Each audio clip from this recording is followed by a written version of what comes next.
Alright, Shalom. I want to first give all praise to Yahweh Bashem Yahushua. All honor and glory to Yahweh Bashem Yahushua. I want to give double honors to the elders and the apostles of Great Millstone who rule well and who is worthy to be counted for double honors. I want to give peace and salutations to you brothers that's out there pushing this truth wholeheartedly and sincerely and for the love of the gospel. Alright, basically coming in with a quick sit down right quick, basically to talk about are Israelites, are you an Israelite because of your mother, or you're an Israelite because of your father? I'm not gonna name it that because it's way too long. I'm gonna think of something catchy to say, but anyways, but basically that's the question. You know, are you an Israelite because of your mother was an Israelite, or were you an Israelite because of your father was an Israelite, or are you Israelite because both? The answer to that question is you're an Israelite because of what your father is an Israelite. All right, and his father down the line, man. It doesn't matter what your mother was. It doesn't matter what your grandmother was. It doesn't matter what your great-grandmother was. If they all can be heathens. You can have mothers. You can have your mother. You can have your heathen mother go 5,000 to 6,000 generations. As long as that father was an Israelite, you're gonna be an Israelite. All right. It shows you examples in the scriptures where it's clearly that it doesn't matter what the mother was. That child was still an Israelite. All right.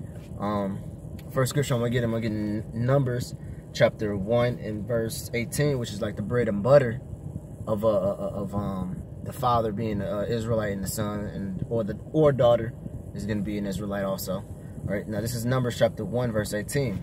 It says, and they assembled all the congregations together on the first day in the second month. So this is basically when Israel was gonna go to war, you know, and they assemble and they want to make sure, you know, all the Israelites were Israelites. All right, and it says they assembled all the congregation on the first day of the second month. Well, basically, they all came together, and it says, and they declared their pedigree. Now, a pedigree is what? A family lineage, a family tree.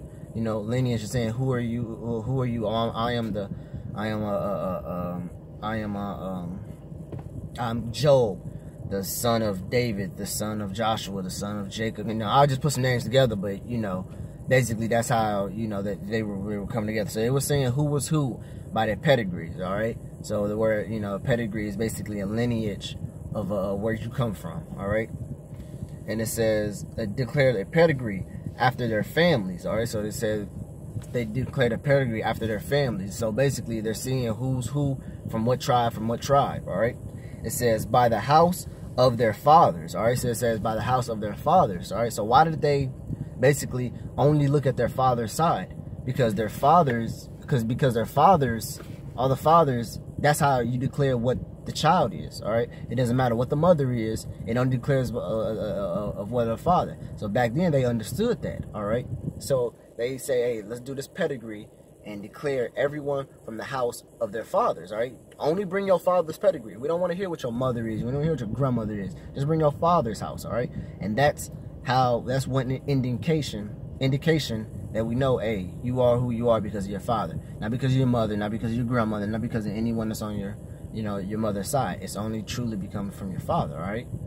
And it says, that's why in war, when you go and conquer a people, why do you think they always kill all the men off? All the men and all the boys. All right, that's also what they do in the Lion Kingdom.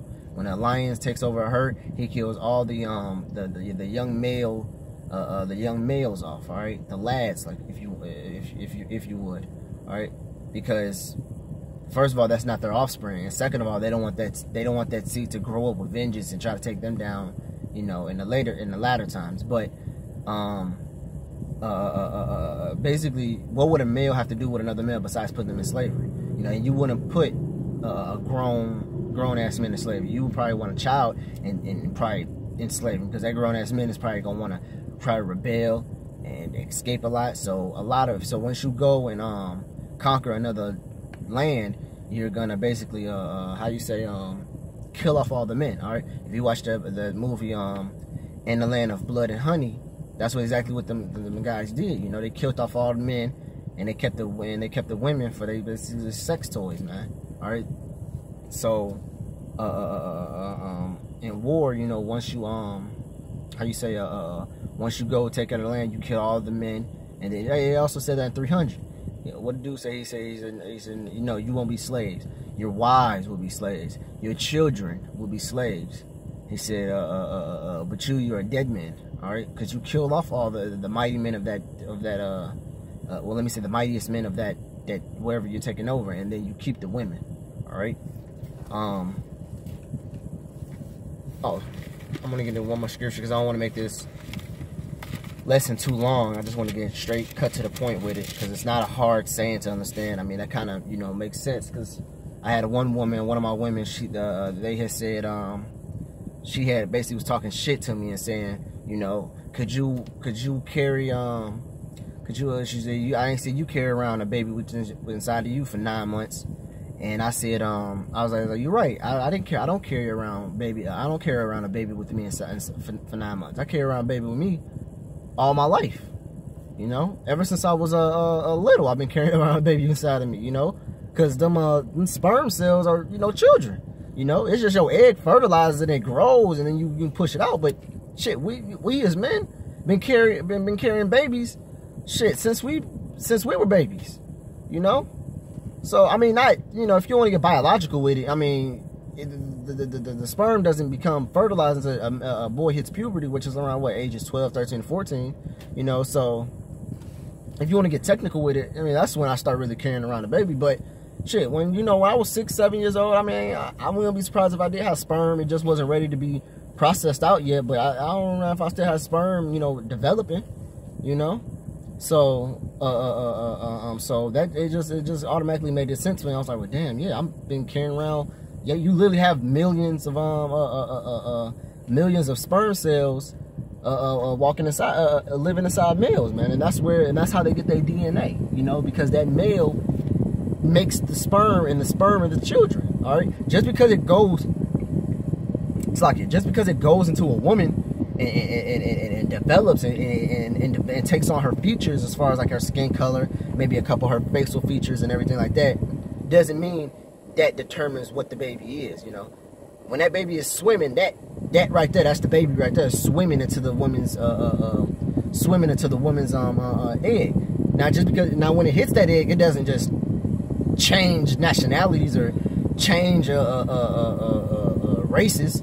You know, oh, I'm an Israelite baby, but boom, I hit a Moabite seed, so I'm gonna just change my whole entire gen. I'm no more an Israelite. I'm a Moabite Israelite. No, man, you're an Israelite when you're that sperm cell. All right, just because you hit a Moabite seed or another Israelite seed, or I mean, it's like it. Just because you hit a Moabite egg or an Israelite egg or an Edomite egg or an Ishmaelite's egg, doesn't mean you're gonna start carrying on. Your whole entire DNA changes from an Israelite to a Moabite. No, man. Just because you got an apple seed and you planted in some soil that only knew pears or only knew apple or only knew oranges or something like that, doesn't mean that apple's gonna come out fucking having seeds all up in it like a strawberry, or apple gonna come on long like a banana. No, man. There's gonna be an apple where no matter where you plant that motherfucker at, man. You know, you can plant that shit anywhere. It's gonna come up an apple, man. You know, so that's the same thing with our nutsacks, man. You know, the children that we have inside of us, doesn't matter what, neither one of these women we put it in, it's gonna come whatever we was, man. All right.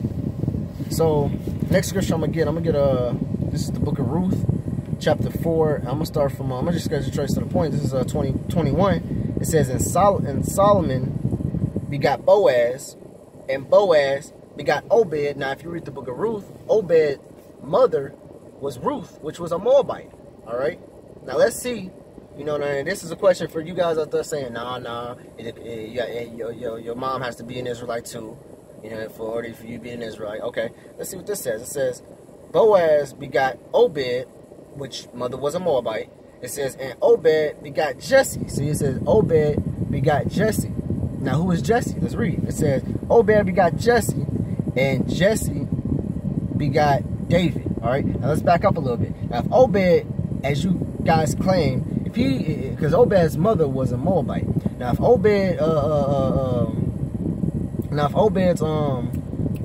mother was a Moabite, that means Obed's, to you guys, is a heathen, right?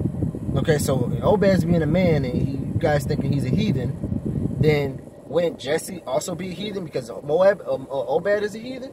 And then since Jesse is a heathen, wouldn't David be a heathen too? Since according to you guys, that's completely madness. But anyways, according to you guys, since Obed's a heathen because his mother was a Moabite, Jesse will also be a heathen, and King David will be a heathen. So you guys are saying King David, which was the mightiest king, #1 king in Israel, was a heathen. And you think the Lord would actually set up King David like he did?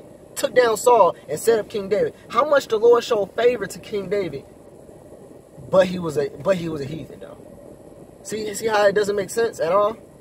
So that's like a prime example of it doesn't matter what your mother is, it only declares what your father is, man. All right. So you guys out there that still solely truly believe, oh no, it has to be both of them. Give me some scriptures that says that. Give me some scriptures. Give me at least 4 scriptures to back you up. I can most definitely give you way more than the ones I give you right now. Only reason why I only gave you these 2 is because I want to get straight to the point. It's not a hard saying. It's not a real deep meaning to it. It's just, hey, your father, whatever your father is, that's what you are. You know.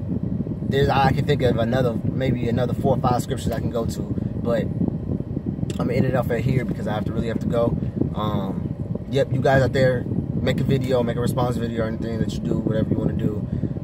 Shit, flare up in anger. I mean, if you can't, I don't know, do what the best you do. I don't know. But anyways, with that, I want to give all praises, honor, and glory to Yahweh, Ba'ashem Yahushua, double honors to the elders and the apostles of Great Millstone, who rule well and who is worthy to be counted for double honors. Peace and salutations to you brothers out there pushing this truth wholeheartedly and sincerely and for the love of the gospel. All right?